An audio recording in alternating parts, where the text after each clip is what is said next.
Okay, Michael. So start off by telling us a little bit about your story, what you're doing now, and everything that led you to that. Yeah, that's a that's a big one. So I grew up in Atlanta, Georgia, and my early childhood was fantastic. Parents were awesome, and as I grew up, I started to run into a lot of problems with drugs and alcohol, Hmm. and I didn't take a lot of responsibility for that as a young man. I kind of blamed and pushed it off on other people and other things, and ultimately I was just trying to fit in. I felt very much outcast. I felt very much like I didn't know my place in the world, and I was scared to death of rejection, and I was trying to find my place. And the drugs and alcohol did a couple things for me. Number one, they helped to numb the emotions, the Hmm. feelings. And number two, they helped me to create friendships. I used that a lot as a young man to find a niche, to find a home, and that actually ultimately led into dealing drugs and things like that. Hmm. And I was able to, I felt cool. I felt the source of my power, and I wasn't feeling emotion. So I thought I had figured it out, right? Yeah. Until I get to college and I start to get older and I started studying philosophy and psychology, and I'm going, God, it seems that there's a bigger picture here. It Yeah. seems like there's more to the story than just trying to be cool or fit in or dodge these feelings and emotions. And so I started to look for new and different ways to explore that. And I ended up quitting school thinking I had it all figured out, and went and hiked the Appalachian Trail. Hmm. And I spent about 3 months on the trail, and I started doing some hitchhiking across the country, and I just met incredible people. And it eventually led me to a personal development workshop called Avatar, Hmm. which very much changed my life. It forced me to, look inward and begin to integrate my emotions, my feelings, my experiences, and that's when I began that transformation into the man I am today. And Yeah. later, my wife and I met, and then we ended up becoming foster parents, and we just had an amazing experience there. We can go into more of that later, and then ultimately that led me to start the podcast Kick Ass Dad: Passionate Parenting in a Volatile World, because I was looking to help other men. I knew that there was so much out there that was teaching men that they were supposed to not have feelings, and they were supposed to not experience life in the same way that a compassionate female should. And I just thought it was crazy because we all have the same basic emotional structure. Men and women are very much more similar than we give ourselves credit for. Hmm. And so, my intention was to help dads out there begin to start integrating their emotions, and then take it a step beyond that. Children, they will do what you do much less than what you say. And Yeah. so I encourage dads to figure out what are the things that in their lives that they're passionate about, what matters to them, what gets them out of bed every day. Because my father, he was very much in a position where he hated his job, he hated all these things, and he was very emotionally unavailable.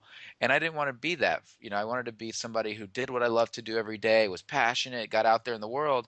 And because I wanted my kids to see that example, to see that it's possible Hmm. to live the life you want to live, by your rules, and then begin to integrate into kind of a higher self. Yeah. I think that's a great mission for you to have. Um, and I think you and I are definitely in alignment with that. So today here we're going to talk about a little bit about integrating emotions and feelings. We're going to talk about passions. We're going to talk about personal development. So let's get into, I think you think that men lack the ability to really integrate and experience their feelings. Can you talk a little bit about that, why that's an issue, Oh and yeah, maybe it's how we can huge. go It's about it's working on it? Yeah, absolutely. It's massive in our society, and I think first of all, it first stems from fear. Men are very much taught to avoid being emotional in front of other people because it's an opportunity for somebody else to take advantage. It puts you in a vulnerable position where you're no longer this fierce protector of yourself, your life, your family, whatever it is that you're protecting. Hmm. You're no longer this fierce protector. You're forced to be in this position of vulnerability, and that's terrifying for men, because we are taught from a very early age that, to be a man, to be masculine, is to be tough and, wild and really powerful in yourself. And what happens is men are have so many emotions and have so many feelings going through them that they begin to mask them, because out of the fear of the exposure, the vulnerability. And so we begin to suppress them, to push them down, Hmm. and we move away from our heart. We move away from our feeling sense of life, and we set up shop in our brain, in our mind. Yeah. And the mind is a fantastic first mate, but it is not a captain of the ship. And when we allow the mind to be in control, then we start to rationalize everything, then we start to judge things, then we start to put all of our labels on things, and we become very rigid in our point of view of the world and our perspective of life. Yeah. And it can be very dangerous and damaging over the long term, because you forget how to feel, you forget how to have compassion. And I've been very much sucked into this addiction of pornography in my life, where I've been very much into that. And I think part of that is because men aren't supposed to feel, and we're allowed to be sexual. That's one thing men are allowed to do. We're allowed to be sexual. Hmm. We're allowed to be tough. And so that's an outlet that men escape to, because they are avoiding these feelings. They are trying to avoid the things that are naturally inherent within them, but that are taught to men that it is a weakness. And I think that's where we really start to get into these addictions, and when we're avoiding our feelings. Yeah, I mean, so when we're suppressing all of these feelings, usually we're going to be suppressing the bad feelings, right? Right. Um, and that's going to lead to, things get twisted and complicated from that. But it also prevents us, I think, from feeling the good things in life. Absolutely. It's such a life is such a roller coaster. And if you put yourself in a position where you're not willing to take the dips, the dives, and this is not, I'm not speaking out of expertise, I'm speaking out of experience. And Hmm. this is something that I constantly work on, my every single day. Every single, right, just before we were talking, I was sitting down and meditating, and in my meditations, I'll go through, these feelings of resistance, and these not so great feelings, because I know that if I don't, then I'm not going to experience the high points in my life. I'm not going to be able to experience the highs, because it takes those lows to experience highs. And you know ultimately, I think there's a way of integrating these experiences and feelings, so that you're not on this up and down roller coaster, but that you're you know sailing upward in a way that is transcendent. And but to get there, we have to be willing to experience these lows. We have to be willing to experience the things that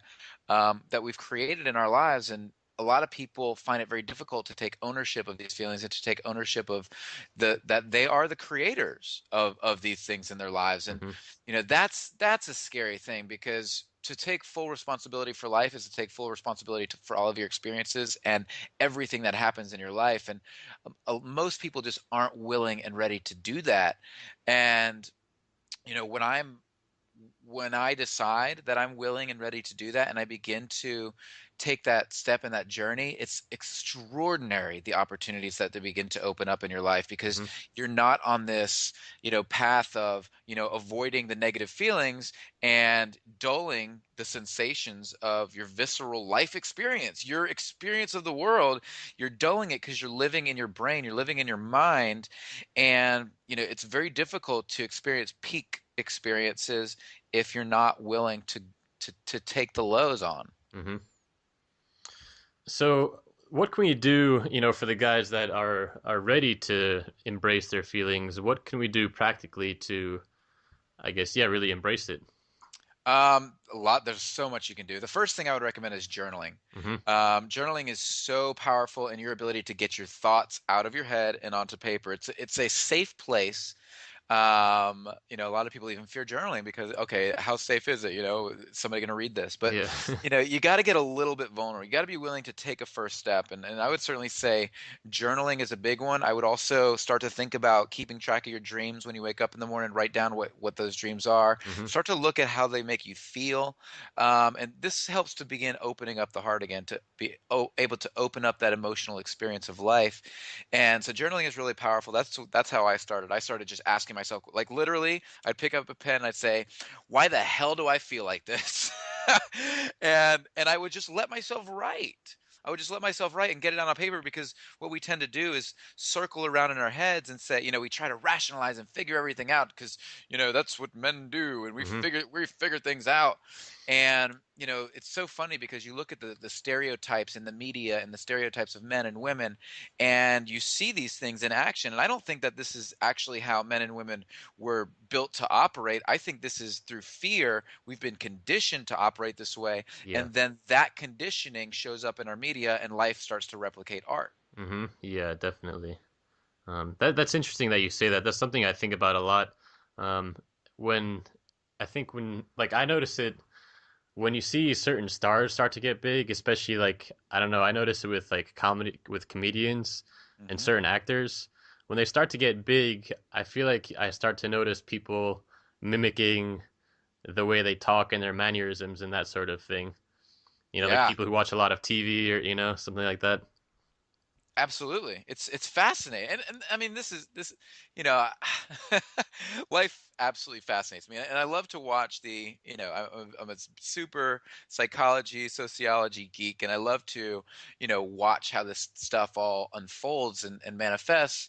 But, you know, there comes a point where you can no longer sit on the sidelines of life. There comes a point where if you're going to experience happiness, if you're going to experience, you know, I like this idea of significance rather than success. You know, it's like, how can I contribute? Stephen Covey talks about the purpose of life is to live, to love, and to leave a legacy. Hmm. And as long as we're sitting on the sidelines of life just observing, then we're missing the real meat of this experience, this earthbound experience. I mean, I don't care what religion you are, what philosophy you follow, you're here. You're here right now. Hmm. And if you're not picking up and taking this human body and this human mind and this human heart, if you're not taking it out into the world and throwing yourself in there, you know, then you're missing the joy of life. And you know, I did all the crap. You know, I did all the drugs. You know, I went down that path, and I don't regret it for a second, because you know, I got my bumps and bruises. I took my licks, and then I said, okay, what is this all for? What does this all mean? And it gave me an you know, a visceral experience of life that now I can say, okay, what's next? What can I create now, that's going to bring greater value to myself and to the world? Hmm. So you mentioned journaling as one tool. Do you have any other strategies that we can go about to really embrace integrating our emotions? Yeah, I mean, one of the most powerful that I've ever experienced is Avatar. I actually just got out of a 2 week workshop for the Wizards course, and it was mind-blowingly powerful. Hmm. You know, it really changed my life. I actually got my license to go back and deliver this process, because it gives you the tools that you need to start to integrate the experiences of your life, so that you can then now I'm not sure if you've ever studied the Tao Te Ching, A little bit, but yeah. I'm familiar a little with bit. the. Okay, so it's an ancient Eastern philosophy, and basically the idea is the more attachment you have to the world, the more stuck you become, and the Mhm. less close in nature with the divine. So by attaching yourself to desires, and when you're resisting certain experiences and when you're desiring certain experiences, you tend to get really stuck in patterns of behavior. Mhm. And so Avatar is loosely based on that philosophy, but it's a process oriented workshop where you're actually going through exercises on a daily basis. It's very personal. You're not, you know, you're not kind of like, you know, thrown into a therapy room where you have to cry out all your problems or anything like that. It's very, you know, fun and robust and exercise oriented, but you start to regain attention that was stuck in the past. And so many of us have these attention particles stuck when their third grade teacher told them they were no good, or their mom told them that they did this or that, and they get stuck in these past experiences. And so being able to, in a process oriented way, get yourself back to the present moment, you're going to have a lot more energy, a lot more ability to be effective in your life. And so, I think of things like depression, and how all these uh, illnesses and anxiety are so related to having stuck attention in the past, or Hmm. having stuck attention in obsessions and desires, or experiences that you are just, being afraid to feel, can cause you just to be absolutely stuck. So it's so powerful to be able to begin to take your attention back to the present moment. So first, for the guys listening to this that might not be able to attend this Avatar program, are there any key lessons or exercises that you can pull from that we might be able to learn from or practice ourselves? Absolutely. One of the things that I always recommend, this is the challenging part, and this is why I recommend journaling, is because Brene Brown talked about this in her book about vulnerability. Is you're only as sick as your secrets. Hmm. And what tends to happen is we tend to carry all of this weight with us about our secrets. So one of the things I would certainly recommend is to take a step back and say, okay, what is it that if somebody found out, I would be super embarrassed or devastated by? And start to log those things and say, okay, how can I begin? It's interesting. I was reading, or I was watching a video um, by Harry Palmer. He's the creator of Avatar, Hmm. and one of the things he was talking about is in the 19, I believe, maybe no, it was late 1800s. There was a revival movement in America, and basically the movement did this. It was super radical Christian, but one of the things that was really fascinating about it was they had all these pastors going to gathering these people up and putting the fear of hell into them so Hmm. that they would confess the things that they've done, because if they told them, if you don't confess, you're going to go to hell, you're going to experience this and the other. Now, I certainly don't recommend using any fear-based get ways to getting people to confess, but what they started to find was people who were confessing to murders and adultery and all these things, they were, in public, these towns were resurging because people were getting their attention back. They admitted to the world what they had done, and now they weren't spending all this energy trying to hide who they are and what they've done, and people were forgiving each other, and it was like this. And now eventually the movement died out because World War II, and then there was just this nothing was as scary as all these people coming back from war and getting obliterated. Yeah. So it didn't quite have the same effect as people were becoming desensitized to this sort of stuff. But Hmm. it does tell a powerful picture, and this is the same thing that the Catholic religion did with confession. They're you know religion has come to the point where it's no longer effective because it's more political than it is spiritual. But in the basis, in the roots of these things, there is some real clarity that we could learn from these days. And part of that is, getting outside of your secrets. I think that's a huge issue that holds people back. Hmm. And journaling is a big way to do that. So what, for guys who have never journaled before, what are they actually going to be doing? Yeah, so I would certainly recommend, when, like I said, when I journaled, one of the things that I did is I just started asking myself questions, or I Hmm. actually looked to my higher power. I said, okay, higher power, whatever you are, what about this? What about that? And I would start to ask questions about, what's my path in life? Where am I going? What is my purpose? What are these things? And I started to bubble up things that I knew, but I had buried, things that I loved to do when I was a kid, or things that I was passionate about when I was a young man that I had just not, I completely forgot about because I was so wrapped up in this need to suppress feelings, to, create friendships that were, not going to reject me, and that sort of stuff. And I didn't realize how much, passion I had within, and that kind of led me to J40 and the greatness zone. And that's why I became a greatness zone coach, was because, this idea that your passions and your talents and your values can begin to help you move forward in life. They can create a roadmap for you that will allow you to experience a life of greater success and significance. Yeah, so can you talk a little bit about that whole process? How can we figure out what our passions, talents, and values are? How do we combine them all together, and what can that do for us? Yeah, I actually wrote an ebook on that. It's called Discover Your Greatness, Mm-hmm. A Real Dad's Guide to Wealth and Happiness. And if any of your listeners want a copy of that, they can just email me directly at kickassdad1@gmail.com, and I'll be happy to send them a copy. Okay, cool. Um, but the purpose of that book was to give a very short rundown of what you can do today to begin to do that. And so, a few of the questions you want to start asking yourself. So, three broad categories, and basically the philosophy is this: if you know your passions, if you understand your talents, and you're clear on your values, you can begin to put those three together, figure out where your greatest joy meets the world's greatest need. This is a Buckner quote, Mm-hmm. but the idea is that when the idea is that we all have purpose. We all there is method to the madness, that the world isn't just some random accident, that there is purpose behind it, and we are meant to live our individual purposes in a way that begins to connect the world. And that's my passion, and that's my philosophy. Mm-hmm. And it certainly doesn't require anyone to believe that in order to follow these steps. So the steps are simple.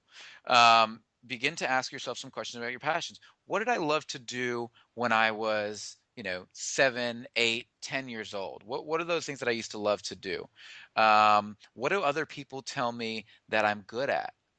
And that most of us, we run life with blinders, because we assume because we're good at something, everybody else is good at it. Or we assume that that you hear people get a compliment, and they say, oh, that's nothing. Well, it's not nothing. Yeah. It's something that you do well and it comes easy to you. Those are things that you should be building your life around, Mm-hmm. not just doing in the pockets of your time. And it begins with building these things in the pockets of your life, but ultimately you can begin to lead yourself into building your whole life around this stuff. And the other things is, what is it that what in the world inspires you, or what in the world do you resist? What are the things that scare you?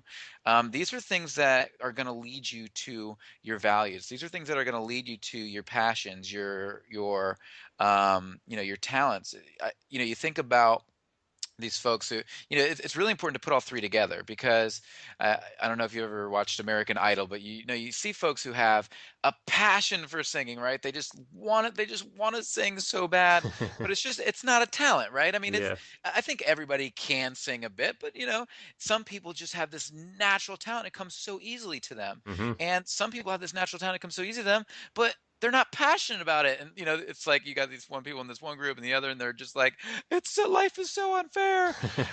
And but instead of wallowing in life is so unfair, how can we take that and say, okay, I'm a great, I'm passionate about singing, but it's not my forte. What if my talent is in conducting? Or what if my talent is in hearing perfect pitch, or giving direction to artists, or being a producer? And so taking that passion and linking it to something you're good at, something that Mm-hmm. comes natural to you, and then saying, okay, well, what are my values? What do I believe in? Where does my moral integrity lie? What do I think that I could impact the world with? And taking those three things, your passions, your talents, and values, and saying, okay, what could I do with this? So we teach people, we take them through a whole process. I do personal coaching on this. Is we take people through this whole process of creating this massive list, and we don't throw anything out, right? So we make this massive list of your passions, this massive list of your talents, this massive list of your values, and then we start connecting the dots, and we just start throwing crap at the wall. Mm-hmm. And I don't care if it sounds insane. If you love to skydive and eat, and you have a passion for pizza, we put those things together. Mm-hmm. And then we say, okay, and then we get all those on paper, and then we say, okay, now let's start throwing some things out. What doesn't make sense? What doesn't make sense? And then we say, okay, let's take a look at the world. What absolutely would you love to make an impact on? And we start studying the world. Okay, what are job trends? What is growth doing? What are small business doing? And then we start to take this list of all these things you're passionate about that are in the world, and all these passions, talents, values, and then we start putting them all together, and we start to deduce and say, okay, we start taking things away, taking things away, taking things away, shaving it down to 3 or 4 possibilities that says, okay, this incorporates your passions, talents, and values. This is what the world needs. Now let's make a plan. Let's create a roadmap for life that's going to get you from point A to point B. And that's exactly what I did in my life. Mm-hmm. And, I was a restaurant manager, which I loved. But now I work, from home full time, and I get to be with my family because I started to build my life around the things that matter to me. Mm-hmm. And it's awesome, dude. It is awesome, and it's achievable, right? It's achievable, and it's like, and this all started with me, like, literally, just being drunk on my back porch, just like journaling, being like, there's got to be more to life than this. Mm-hmm. And I just started putting one foot in front of the dude, one foot in front of the other. That's all I can say, man.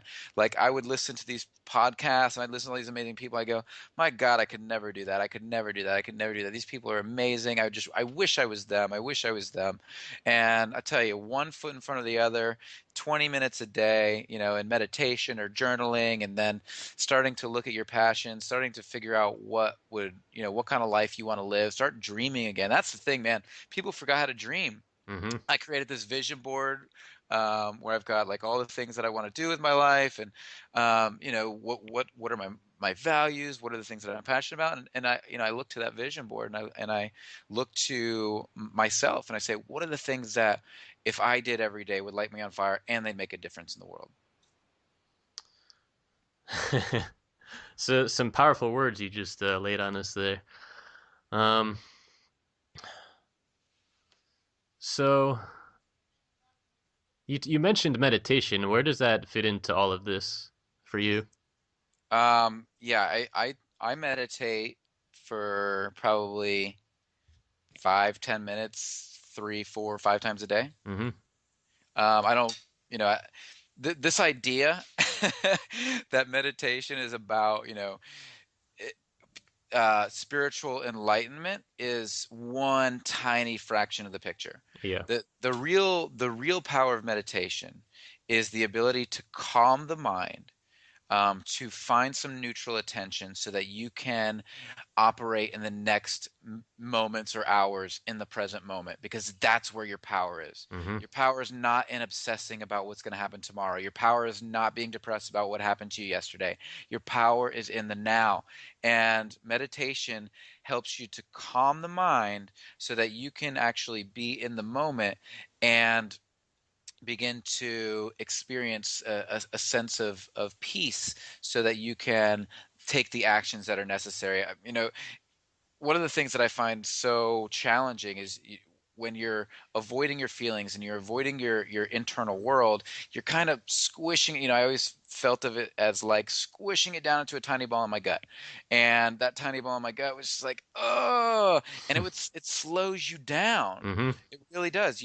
All your attention is focused inward on what you're not, who you're not, where you're not, and as long as you're focused on those things, you're going to get that back from the world. I love this idea that um, that energy goes where thought flows. And so this idea that where you put your attention, where you put your energy is what you'll manifest in the world. If you focus on the negative, then you're going to see the negative in everything. Mm-hmm. If you focus on the positive, you're going to see the positive in everything. And that's not to say we should stick our heads in the ground. It's not to say we should avoid reality.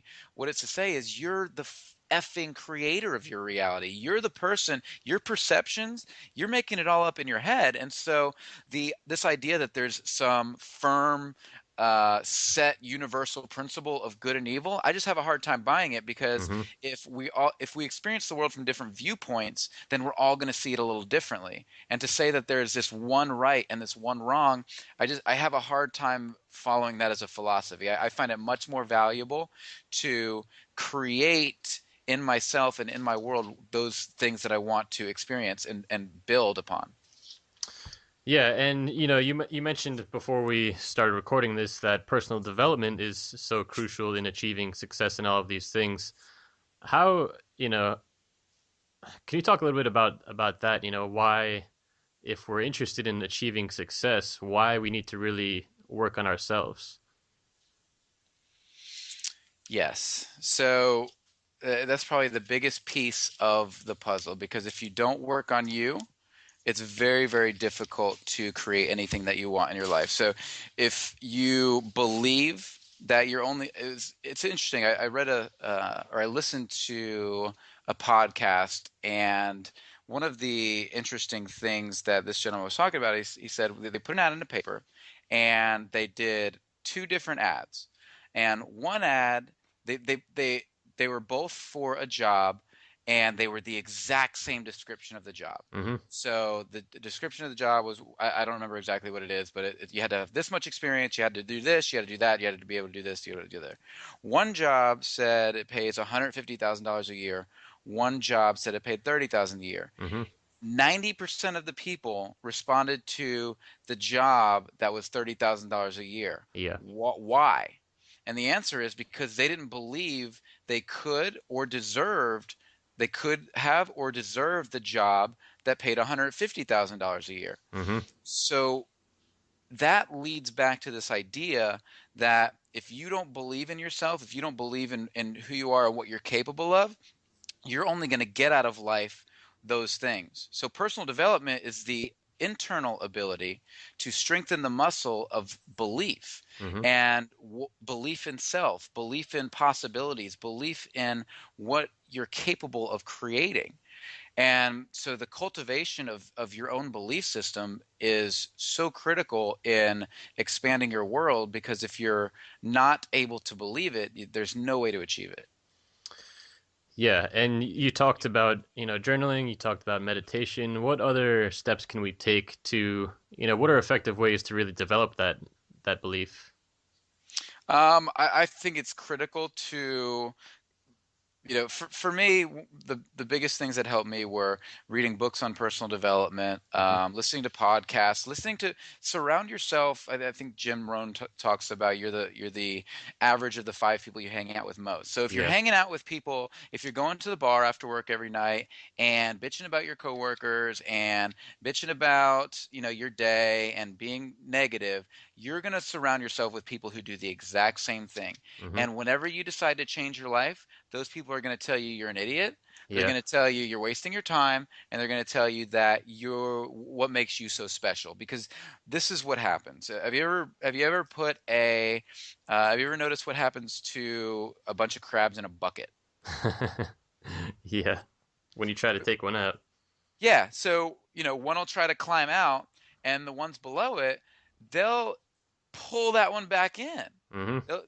They will pull that one right back down. And so the same thing goes for, personal development. When you're trying to create a life for yourself, as long as you're hanging out with negative people, they're going to try to pull you down. They're going to say that, it's not that you can't do it. Who the hell are you? Hmm. And so surrounding yourself with positive minded people, listening to positive podcasts, listening to people who are teaching success, coaching for success. Everybody's got a different way of doing it. Everybody's got a different opinion. Don't go after it and say, I've got to be just like this guy. I've just got to be like this guy. Follow your own heart, follow your intuition, but surround yourself with positivity. Surround yourself with people who are giving you ideas, possibilities, ways of going about things that you haven't previously thought about. Those are the people who are going to lift you up. And seek to surround yourself with role models who you believe in, people who would bring you up, and get a mentor. Hmm. Find somebody who, attach yourself at the hip. Find somebody who's doing what you want to be doing, and make friends with them. Buy them a cup of coffee. One of the things that I found so awesome about starting a podcast was I just started reaching out to people I admired and asking them to do an interview, and they were like, sure. And I got to pick these people's brains. I got to learn from them. I started to, their network became my network. Now I have exponentially, more connections at my disposal at any given moment than I ever would have had, had I not started the podcast. Hmm. Yeah, it really is a great way to build your network. Um, so let's shift gears a little bit. You talk about how men are taught to go to school to get a job and settle down. All these things that we're taught by society. Complete What? bullshit.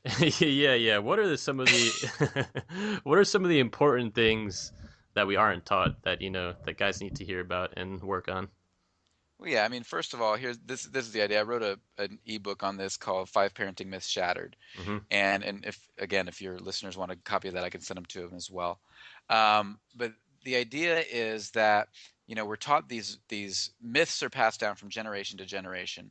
And one of these myths is that, to create happiness, you've got to go to school, get good grades, get into college, get a good job, make a bunch of money, acquire a lot of stuff, buy your house, settle down, start a family, and eventually you'll be able to retire and then you can have fun. And the problem is people miss their entire lives living somebody else's myth. Yeah. And so the question becomes, okay, instead of doing that, and I'm not going to say that it's not okay to get good grades or these things are fine. Hmm. The problem is when we say this is the only path to take or this is the only way to create happiness. I mean, if your lifelong dream is to be a medical doctor and you're passionate about it and you believe and you care about saving people's lives and this and the other, then go for it. Go get those grades. Go do that. But the problem is, I see way too many people in the medical industry and all these industries that are just there for the money. Yeah. They're not passionate about it. It's not to help people. And what happens? Look at our medical system because of what we're teaching our kids. Be a doctor or a lawyer. It's terrible advice. Hmm.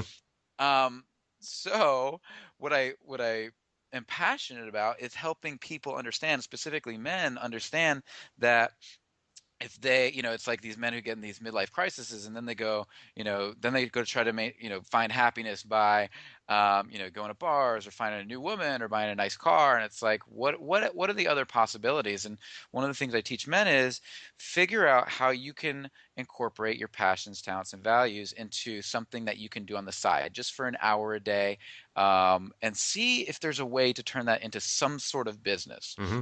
And that's what we teach men how to do, men and women.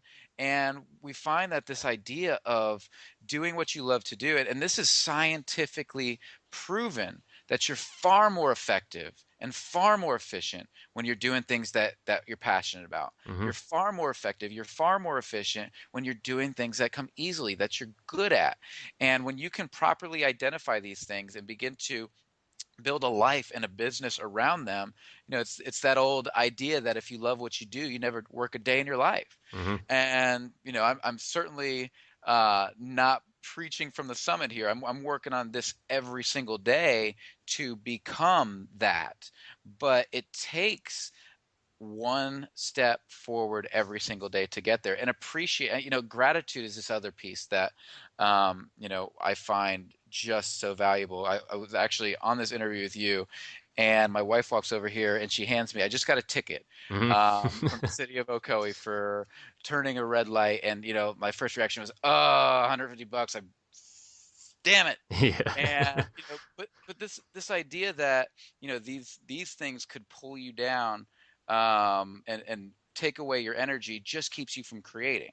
So the idea is, okay, you take the bad, you take the good, and you find gratitude in all of it. Hmm. And that is fuel for your success in the future, because as long as we're motivated by a resistance to what's happening in your reality now, then there's going to be a lot less energy to creating the reality that you want. Hmm. So finding appreciation, finding gratitude in every moment, making a conscious decision, a choice to create gratitude in each moment can be a challenge. Even especially when it's like those tough emotions, or you're journaling and you got tough feelings coming up.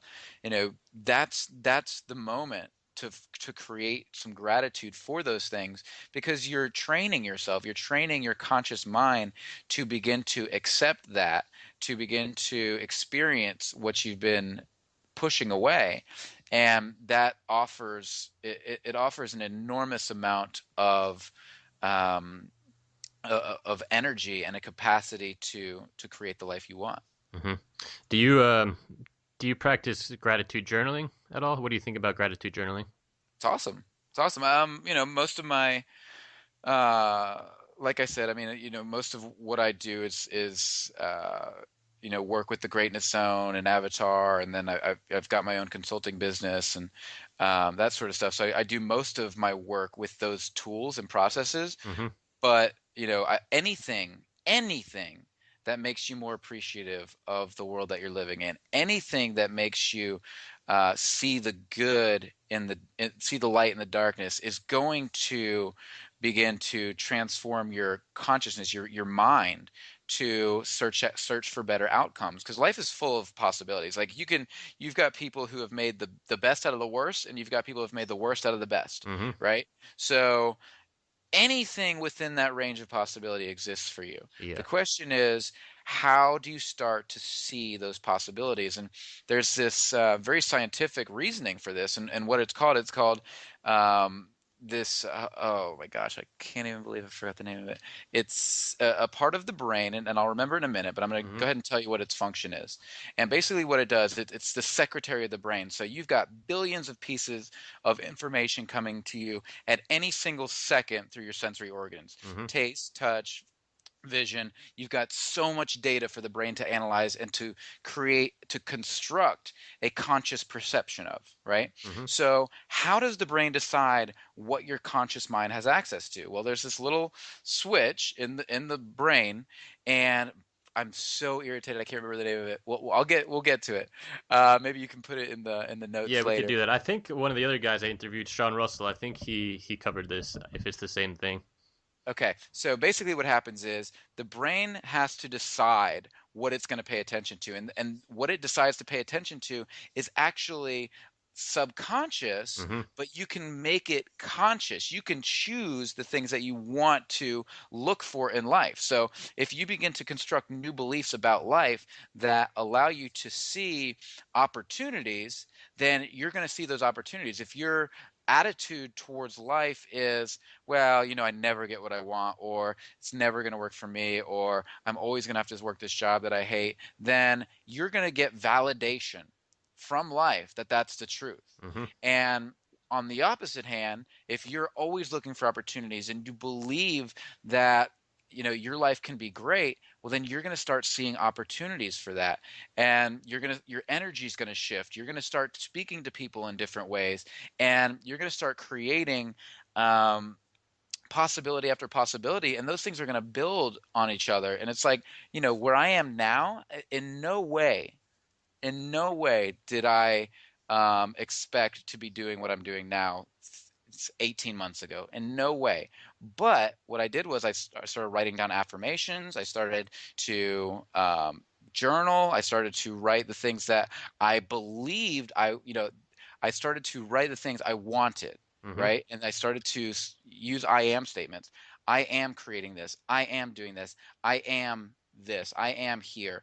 And what that does, it begins to tell the brain, okay, okay, so what do I have to look for in order to prove this to be true? Yeah. And this is why, I was saying earlier how it's very difficult to believe that there's this, this black and white, right and wrong existence, that we have to, avoid hell and find heaven. It's like I just have a hard time believing that, because the mind has such powers to create. And when you begin to believe in these things and you begin to experience your beliefs start to come true, and you start to realize that life really is a self-fulfilling prophecy. You're going to find what you're looking for. The Bible talks about, knock and the door shall be opened. Whatever you're looking for, you're going to find it. Hmm. And that can be an amazing thing, or that can be a scary thing. And it's up to you what that thing is. And meditation, journaling, all of these things help with shifting your focus in the right Oh direction. man, do they? Yeah. And a lot of people, it's like, well, meditation's difficult, and it's like, well, this is not, again, it's not about sitting down for an hour and just like, searching for enlightenment. It's as simple as sitting down, closing your eyes. I use uh, an app, and it's just a little meditation app. It's got some music on it. It's great. Just listen to it, close my eyes, do a few deep breaths, and all you're doing all you're doing is just noticing the thoughts as they go by. Hmm. As a thought comes in, you see it, you feel it, and then you just let it be.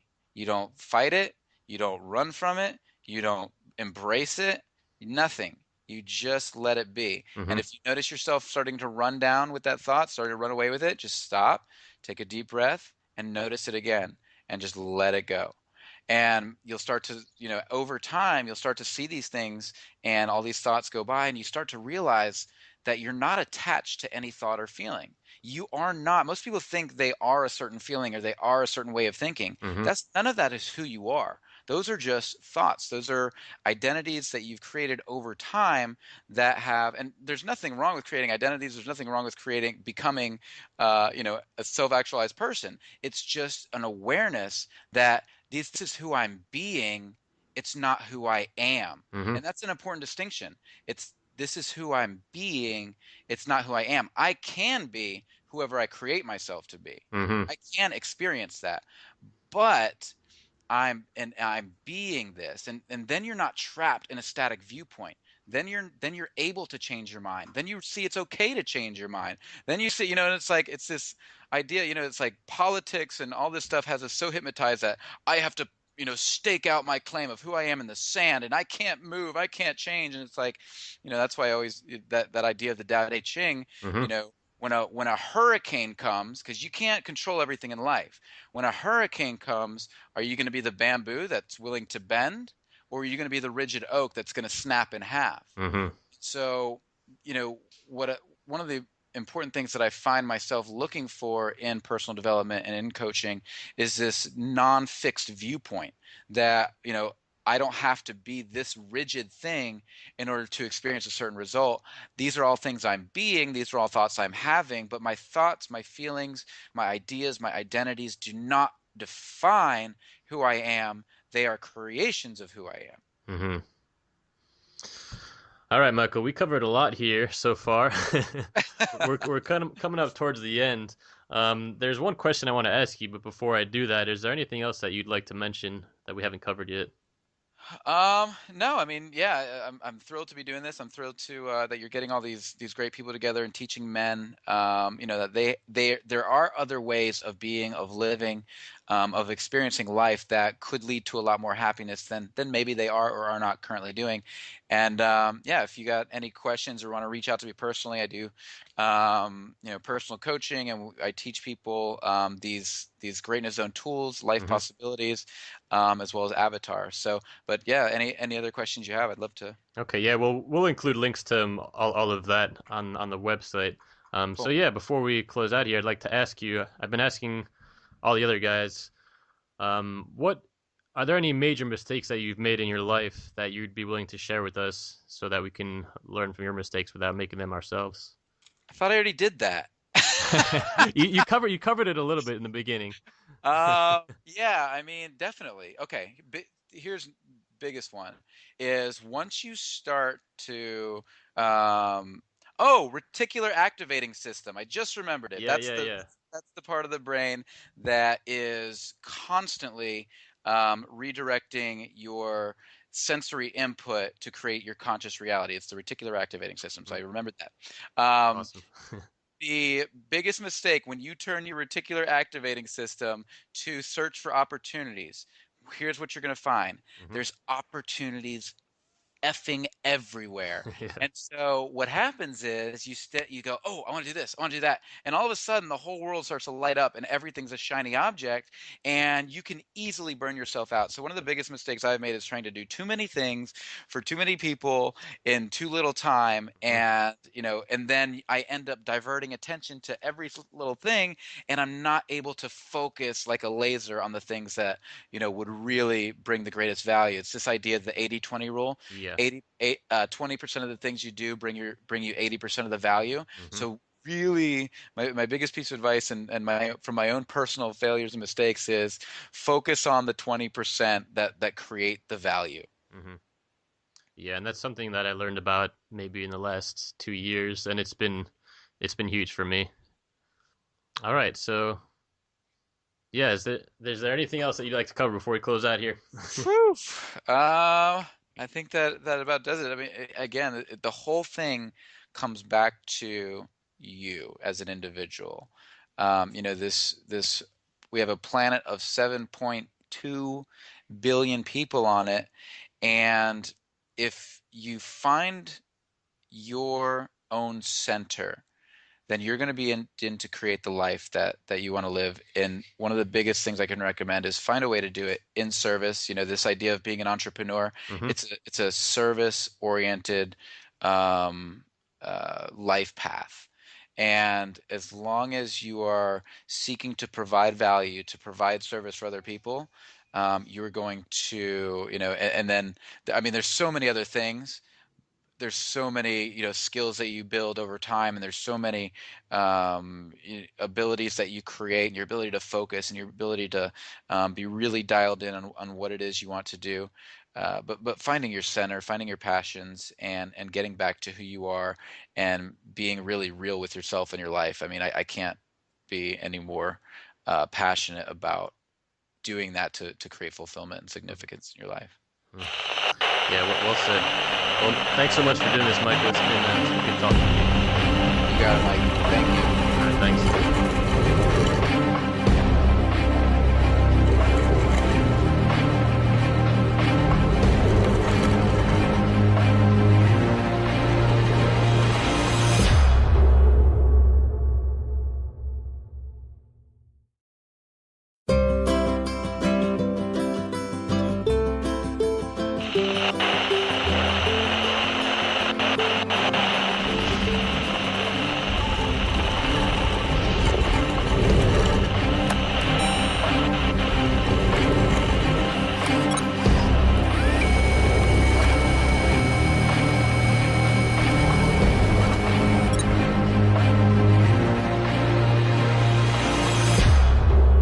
Okay, Michael. So start off by telling us a little bit about your story, what you're doing now, and everything that led you to that. Yeah, that's a that's a big one.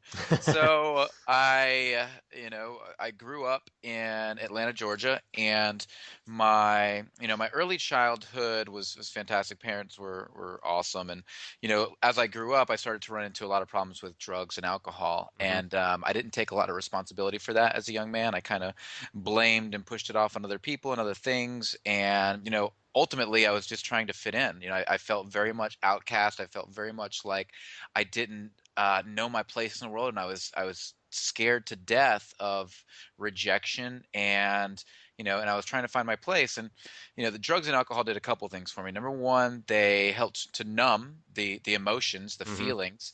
And number two, they helped me to create friendships. I used that. And I think you and I are definitely in alignment with that. So today here we're going to talk about a little bit about integrating emotions and feelings. We're going to talk about passions. We're going to talk about personal development. So let's get into, I think you think that men lack the ability to really integrate and experience their feelings. Can you talk a little bit about that, why that's an issue, Oh and yeah, maybe it's how we can huge. go It's about it's working on it? Yeah, absolutely. It's massive in our society, and I think first of all, it first stems from fear. Men are very much taught to avoid being emotional in front of other people because it's an opportunity for somebody else to take advantage. It puts you in a vulnerable position where you're no longer this fierce protector of yourself, your life, your family, whatever it is that you're protecting. Mm-hmm. You're no longer this fierce protector. You're forced to be in this position of vulnerability, and that's terrifying for men because we're taught from a very early age that to be a man, to be masculine, is to be tough and wild and really powerful in yourself. And what happens is men are have so many emotions and have so many feelings going through them that they begin to mask them because out of the fear of the exposure, the vulnerability. And so we begin to suppress them, to push them down, Mm-hmm. and we move away from our heart. We move away from led me to start the podcast Kick Ass Dad, Passionate Parenting in a Volatile World, because I was looking to help other men. I knew that there was so much out there that was teaching men that they were supposed to not have feelings, and they were supposed to not experience life in the same way that a compassionate female should. And I just thought it was crazy because we all have the same, basic emotional structure. Men and women are very much more similar than we give ourselves credit for. Hmm. And so, my intention was to help dads out there begin to start integrating their emotions, and then take it a step beyond that. Children, they will do what you do much less than what you say. And Yeah. so I encourage dads to figure out what are the things that in their lives that they're passionate about, what matters to them, what gets them out of bed every day. Because my father, he was very much in a position where he hated his job, he hated all these things, and he was very emotionally unavailable. And I didn't want to be that. I wanted to be somebody who did what I loved to do every day, was passionate, got out there in the world. And because I wanted my kids to see that example, to see that it's possible Hmm. to live the life you want to live, by your rules, and then begin to integrate into kind of a higher self. Yeah, I think that's a great mission for you to have. From our feeling sense of life, and we set up shop in our brain, in our mind. Yeah. And the mind is a fantastic first mate, but it is not a captain of the ship. And when we allow the mind to be in control, then we start to rationalize everything, then we start to judge things, then we start to put all of our labels on things, and we become very rigid in our point of view of the world and our perspective of life. Yeah. And it can be very dangerous and damaging over the long term, because you forget how to feel, you forget how to have compassion. And I've been very much sucked into this addiction of pornography in my life, where I've been very much into that. And I think part of that is because men aren't supposed to feel, and we're allowed to be sexual. That's one thing men are allowed to do. We're allowed to be sexual, Hmm. we're allowed to be tough. And so that's an outlet that men escape to, because they are avoiding these feelings. They are trying to avoid the things that are naturally inherent within them, but that are taught to men that it is a weakness. And I think that's where we really start to get into these addictions, and when we're avoiding our feelings. Yeah, I mean, so when we're suppressing all of these feelings, usually we're going to be suppressing the bad feelings, right? Right. And that's going to lead to things get twisted and complicated from that. But it also prevents us for I think. A lot as a young man to find a niche, to find a home, and that actually ultimately led into dealing drugs and things like that. Hmm. And I was able to, I felt cool. I felt the source of my power, and I wasn't feeling emotion. So I thought I had figured it out, right? Yeah. Until I get to college and I start to get older, and I started studying philosophy and psychology, and I'm going, God, it seems that there's a bigger picture here. It Yeah. seems like there's more to the story than just trying to be cool or fit in, or dodge these feelings and emotions. And so I started to look for new and different ways to explore that. And I ended up quitting school thinking I had it all figured out, and went and hiked the Appalachian Trail. Hmm. And I spent about 3 months on the trail, and I started doing some hitchhiking across the country, and I just met incredible people. And it eventually led me to a personal development workshop called Avatar, Hmm. which very much changed my life. It forced me to, look inward and begin to integrate my emotions, my feelings, my experiences. And that's when I began that transformation into the man I am today. And Yeah. later, my wife and I met, and then we ended up becoming foster parents, and we just had an amazing experience there. We can go into more of that later. And then ultimately, that